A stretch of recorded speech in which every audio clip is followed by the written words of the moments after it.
நம்ம ஃபர்ஸ்ட் லெசன்ல இருக்கக்கூடிய சம் பார்க்க போறோம். ஃபர்ஸ்ட் 5 சம் தான் இன்னைக்கு நம்ம பார்க்க போறோம்ப்பா. லாப நட்ட அறிக்கை இது எப்படி கணக்கிடணும் அப்படிங்கிறது மாதிரி நம்ம படிவம் வந்து ஏற்கனவே நம்ம பார்த்துருக்கோம். இறுதி முதல் பிளஸ் எடுப்புக்கள் மைனஸ் கூடுதல் முதல், அதுல இருந்து நம்ம கிடைக்கக்கூடியதான் என்னது சரி கட்டப்பட்ட இறுதி முதல் மைனஸ் தொடக்க முதல் ஈக்குவல் டு அது எப்படி இருக்கலாம், ஒன்று லாபமா இருக்கலாம் அல்லது நட்டமா இருக்கலாம். இதுதான் படிவம். இதை நம்ம ஏற்கனவே பார்த்துருக்கோம். சரியா? இப்போ சம் பார்க்கலாம். இப்போ இதுல பாருங்க, இந்த கணக்குல ஃபர்ஸ்ட் கணக்குல பாரு, தொடக்க முதல் கொடுத்துட்டாங்க, இறுதி முதல் கூடுதல் முதல் எடுப்புகள் கொடுத்துட்டாங்க. நம்ம என்ன செய்யணும், லாபமா நட்டமான்னு கண்டுபிடிக்கணும். சரியா? இப்ப பாரு சம் பாருங்க.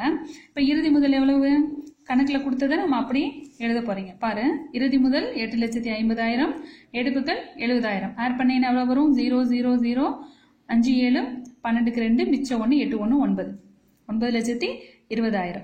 கூடுதல் முதல் மைனஸ் பண்ணணும், 1,20,000 மைனஸ் பண்ணுங்க, 4 0 வந்துடும், 2ல 2 போச்சுன்னா 0, 9ல 1 போச்சுன்னா 8, அப்ப 8 லட்சம். சரி கட்டப்பட்ட இறுதி முதல் எவ்வளவு நம்மளுக்கு 8 லட்சம். தொடக்க முதல் கணக்குல கொடுத்துருக்காங்க, நம்ம என்ன செய்யணும், மைனஸ் பண்ணணும் 5 லட்சம். அப்போ 8 லட்சத்தையும் 8 லட்சத்துல இருந்து 5 லட்சத்தை மைனஸ் பண்ணா எவ்வளவு வரும், 5 லட்சத்தை மைனஸ் பண்ணீங்கன்னா 3 லட்சம். அப்படிதானே?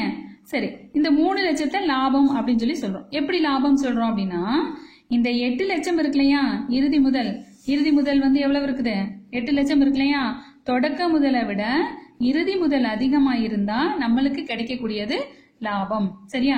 தொடக்க முதலை விட இறுதி முதல் அதிகமா இருந்தா நமக்கு கிடைக்கக்கூடியது லாபம். இந்த 8 லட்சம்ங்கிறது வந்து இறுதி முதல். அப்படிதானே? இறுதி முதல். இது வந்து என்னது, தொடக்க முதல்.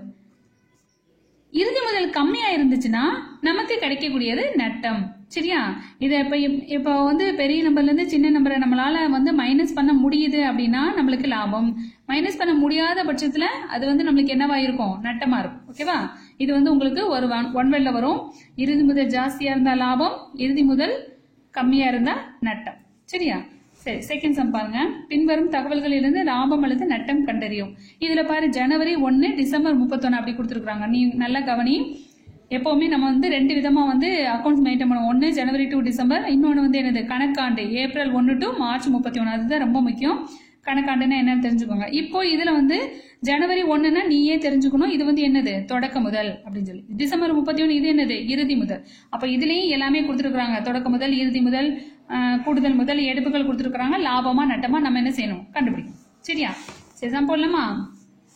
பாரு, இறுதி முதல் எவ்வளவு, 1,80,000, எடுப்புகள் எவ்வளவு 50,000. இதெல்லாம் கணக்குல கொடுத்தது. அப்ப இது ரெண்டும் ஆட் பண்ணணுமா, 4 0 8 5 எவ்வளவு, 13க்கு 3 மிச்சம் 1 2 2,30,000. கூடுதல் முதல் 40,000. நம்ம என்ன செய்யணும், மைனஸ் பண்ணணுமா, 4 0 அப்படியே போட்டுறோம், 3ல 4 போகாது, அப்போ 13 ஆகுமா, 13 2ல இருந்து இந்த பக்கம் 1 போகும்போது 13,000. 13ல இருந்து 4 போச்சுன்னா 9, இங்க 1 இருக்கு, அந்த 1 அப்படியே இறக்கிறோம். அப்போ 1,90,000. இதுதான் என்னது சரிகட்டப்பட்ட இறுதி முதல். நம்மளுக்கு எவ்வளவு வருது, 1,90,000. 1,90,000 அதானே? சரி, அடுத்து தொடக்க முதல் கணக்குல கொடுத்துருக்காங்க. எவ்வளவு கொடுத்துருக்காங்க, 2,20,000 கொடுத்துருக்காங்க. இப்ப பாரு, இப்ப நம்ம என்ன சொல்லியிருக்கிறோம், இறுதி முதல் வந்து ஜாஸ்தியா இருக்கணும்னு சொல்லியிருக்கோம். இறுதி முதல் ஜாஸ்தியா இருக்கா கம்மியா இருக்கா, தொடக்க முதலை விட கம்மியா இருக்கு. அப்போ நம்மளுக்கு கிடைக்கக்கூடியது என்னவாதான் இருக்கும், நட்டமா தான் இருக்கும்.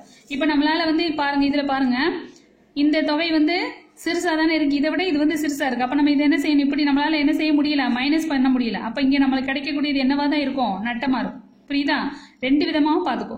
இப்ப நம்ம இப்படியே மைனஸ் பண்ண முடியறவங்க செஞ்சுக்கலாம். அப்படி இல்லைங்கிற பட்சத்துல நீங்க என்ன செய்ய, ஃபர்ஸ்ட் பெரிய நம்பர் மேல எழுதி சின்ன நம்பர் தனி கீழே போட்டு நீங்களே மைனஸ் பண்ணி பாருங்க. தனியா போட்டு பாரு.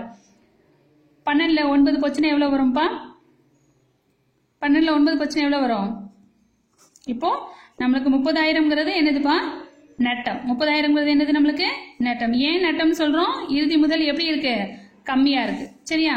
இப்ப பாரு, இப்ப நம்மளுக்கு நட்டம்ங்கிறத தனியா நீ என்ன செய்யணும்னா எடுத்து எழுதணும். கீழே ஆன்சர் எடுத்து எழுதும் போது நட்டம்ங்கிறத தனியா எடுத்து எழுது.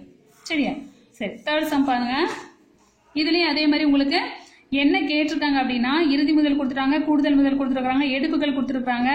அந்த வருஷத்துல நட்டம் வந்துச்சுன்னு அவங்களே கொடுத்துட்டாங்க. நம்ம கண்டுபிடிக்கக்கூடியது என்னது, தொடக்க முதல். தொடக்க முதல் மட்டும்தான் நம்ம என்ன செய்யணும், கண்டுபிடிக்கணும். அப்போ நம்ம கிட்ட என்ன விவரங்கள் இருக்குதோ அதை வச்சு நம்ம என்ன செய்யணும், கணக்கை தயார் பண்ணணும். அதை முதல்ல நல்லா புரிஞ்சுக்கோங்க. நம்ம கிட்ட என்ன விவரங்கள் இருக்குதோ அதை வச்சு நம்ம என்ன செய்யணும், கணக்கை தயார் பண்ணணும். சரி, இப்ப பாரு, 2018 மார்ச் 31ஆம் நாளோடு முடிவடையும் ஆண்டுக்கான லாப நட்ட அறிக்கை. இறுதி முதல் கொடுத்துட்டாங்க 80,000, எடுப்புகள் 15,000. இது ரெண்டும் என்ன செய்யணும், நம்ம பிளஸ் பண்ணணும். அப்போ 0 3 0 5 8 1 9 சரியா 95,000ங்கிறது நம்மளுக்கு கிடைச்சிருச்சு. அடுத்து என்ன செய்யணும்? கூடுதல் முதல் மைனஸ் பண்ணணுமா? கணக்கில் கொடுத்தது எவ்வளவு? 30,000. அப்போ 0 0 0 5 அப்படி இறக்கிடுவேன். 9ல் 3 போச்சுன்னா 6. அடுத்து உங்களுக்கு என்ன கேட்டிருக்காங்க அப்படின்னா தொடக்க முதல் வந்து கொடுக்கல. தொடக்க முதல் கொடுக்கலையா? சரி கட்டப்பட்ட இறுதி முதல் எவ்வளவு வந்துச்சு? 65,000மா? தொடக்க முதல் நம்மளுக்கு என்ன இல்ல கொடுக்கல. அப்ப அதை தான் நம்ம கண்டுபிடிக்கணும். ஆனா நட்டம் எவ்வளவுன்னு கொடுத்துட்டாங்க? -25,000 அப்படின்னு சொல்லி கொடுத்துட்டாங்க. எப்பவுமே நீ நல்லா புரிஞ்சுக்கோ, நம்ம கிட்ட என்ன விவரங்கள் இருக்குதோ அதை வச்சுதான் நம்ம விடுபட்டதை கண்டுபிடிக்கணும். சரி, அப்ப நீ தொடக்க முதல்ல கண்டுபிடிக்கணும்னா இதை ரெண்டு ஆட் பண்ணி பார்ப்போம். 0 0 0 5 5 10க்கு 0 மிச்சம் 1 7 2 9. அப்ப தொடக்க முதல் எவ்வளவு? 90,000. சரியா? தொடக்க முதல் 90,000. இப்ப நீ கரெக்டா கண்டுபிடிச்சிருக்கியா அப்படின்னு செக் பண்ணு. நம்ம என்ன சொல்லியிருக்கோம்? இறுதி முதல் வந்து கம்மியா இருந்தா நம்மளுக்கு கிடைக்கக்கூடியது நட்டமா இருக்கும்னு சொல்லியிருக்கோம். இப்ப இது கம்மியா தானே இருக்கு. இங்க 90,000 இருக்கு, இங்க 65,000 இருக்கு. அப்ப இதுதானே கம்மியா இருக்கு. அப்ப நீ கண்டுபிடிச்ச ஆன்சர் வந்து கரெக்ட் அப்படின்னு சொல்லி செக் பண்ணிக்கலாம். சரியாப்பா? சரி, 4th சம் பாருங்க. இதுலயும் அதே மாதிரி என்ன கேட்டிருக்காங்க அப்படின்னா இறுதி முதல் கேட்டிருக்காங்க. இந்த சம்ல பாருங்க, இறுதி முதல் கேட்டிருக்காங்க. என்னென்ன கொடுத்துருக்காங்க? தொடக்க முதல் கொடுத்துட்டாங்க. எடுப்பு சொந்த பயனுக்காக எடுத்தது அப்படின்னா அது பேர் என்னது? நம்ம எடுப்பு. அதுக்கப்புறம் கூடுதல் முதல் லாபம் கொடுத்துட்டாங்க. என்ன கேட்டிருக்காங்க? இறுதி முதல் கேட்டிருக்காங்க. மேல ஃபர்ஸ்ட் ஸ்டெப்பே என்னது? இறுதி முதல் தானே, அதுதான் கேட்டிருக்காங்க. இப்ப கணக்குல பாருங்க, நீங்க எப்பவுமே ஒரு விஷயம் நல்லா புரிஞ்சுக்கோங்க. நம்ம வந்து என்ன விவரங்கள் கொடுத்துருக்காங்களோ அதை அப்படியே எழுது. சரியா? நான் இதுல எழுதி இருக்கிறேன், நான் சிம்பிளா எழுதுறேன், பாத்துக்கோங்க. நீங்களும் ஒரு தடவை ட்ரை பண்ணி பாரு. சரியா?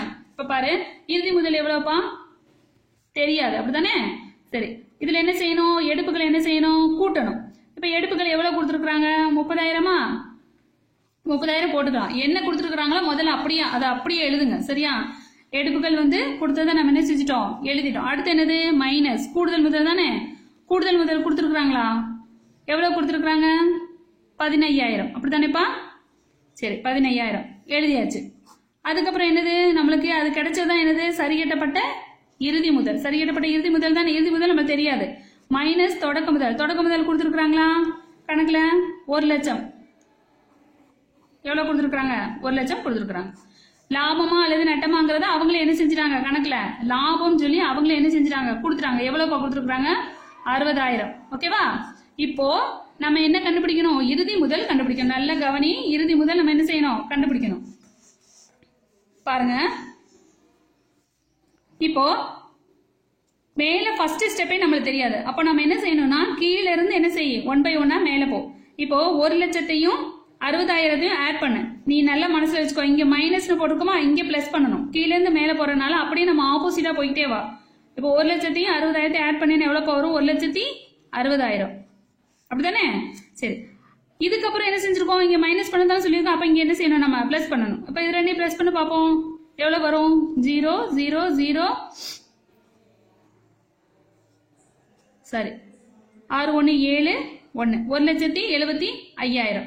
இப்ப இந்த சைடு வந்து நம்ம என்ன செஞ்சிருக்கோம்? பிளஸ் பண்ணிருக்கோம். அப்ப இங்க என்ன செய்யணும்? நம்ம மைனஸ் பண்ணணும். 1,75,000ல இருந்து 30,000 மைனஸ் பண்ண எவ்வளவு வரும்? 1,45,000. சரியா? இப்போ நீ செஞ்சது கரெக்டா அப்படின்னு நம்ம செக் பண்ணணும்ல. நம்ம சம் போட்டுட்டோம். இப்ப இது கரெக்டா நம்ம செக் பண்ணணும்ல. சரி, இப்போ எப்பவும் போல நார்மலா என்ன செய்வோம்? அதே மாதிரி செஞ்சு பாரு. 1,45,000த்தையும் 30,000த்தையும் கூட்டுனேன்னு எவ்வளவு வரும்? 1,75,000.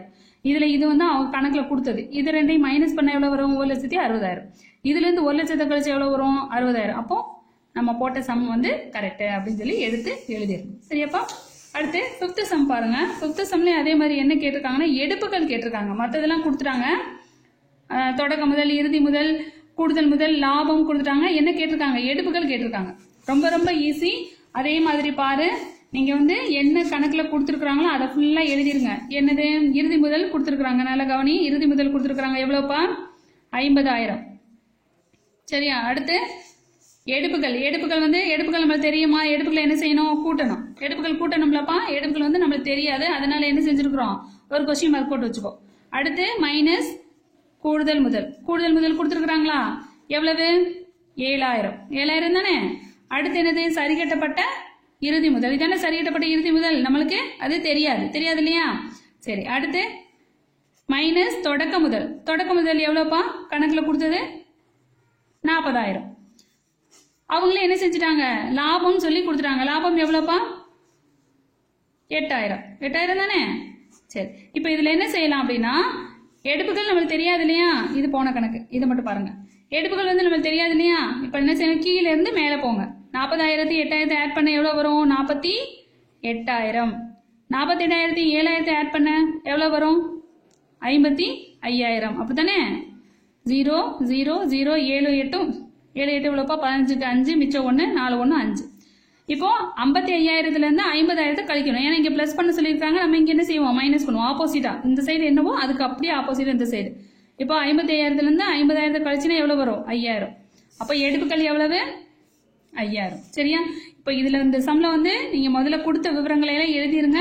அதுக்கப்புறம் கண்டுபிடிக்கக்கூடியதை ஃபர்ஸ்ட் ஐட்டம், அதாவது இறுதி முதல் எடுப்புகள் தெரியல அப்படின்னா கீழே இருந்து அப்படியே நம்ம மேலே போகணும், அப்படியே ஆப்போசிட்டா செய்யணும். சரியாப்பா, ரொம்ப ஈஸி தான், செஞ்சு பாருங்க. ஓகேவா. நீ எடுத்துக்காட்டு சம் 5, பயிற்சி கணக்குகள் 5, மொத்தம் 10 சம் நீங்க போட்டு பார்க்கணும். இதுல இருந்து கண்டிப்பா ஒரு சம் 2 சம் கண்டிப்பா வரும். 1 வேர்ட்ல 1 மார்க் வரும். 4 மார்க் உங்க கையில இருக்கு அப்படின்னு மனசுல நினைச்சுக்கிட்டு நீங்க சம்மை எழுதுங்க. எக்ஸாம்ல 4 மார்க் உங்க கையில இருக்கு அப்படின்னு நினைச்சுக்கிட்டு படிங்க. ஓகேவா. தேங்க்யூ.